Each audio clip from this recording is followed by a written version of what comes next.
മതത്തിൻ്റെ മതിലുകൾക്കപ്പുറം മനുഷ്യത്വത്തിൻ്റെ വലിയൊരു ആകാശം ബാക്കിയുണ്ടെന്ന് ഓർമ്മിപ്പിക്കുകയാണ് വയനാട് മേപ്പാടിൽ നിന്നുള്ള ഈ കാഴ്ച.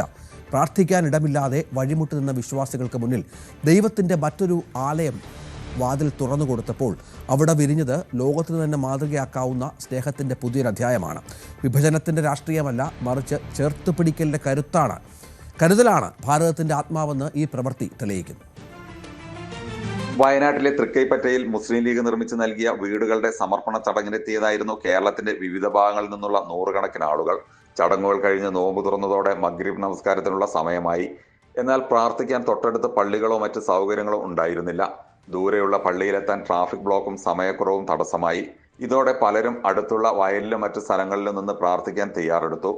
ഈ പ്രതിസന്ധി നേരിട്ട് കണ്ട തൃക്കൈപ്പറ്റ സെന്റ് തോമസ് യാക്കോബായ സുറിയാനി പള്ളി വികാരി തന്റെ പള്ളിയുടെ വാതിലുകൾ മുസ്ലിം സഹോദരങ്ങൾക്കായി മലർക്കെ തുറന്നിട്ടു.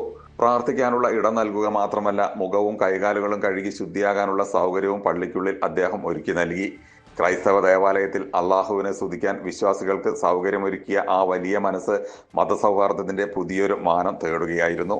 ജാതിയും മതവും മനുഷ്യരെ അകറ്റാനല്ല, മറിച്ച് പരസ്പരം താങ്ങാവാനാണെന്ന വലിയ പാഠമാണ് മേപ്പാടിയിലെ ഈ കാഴ്ച നമ്മെ പഠിപ്പിക്കുന്നത്.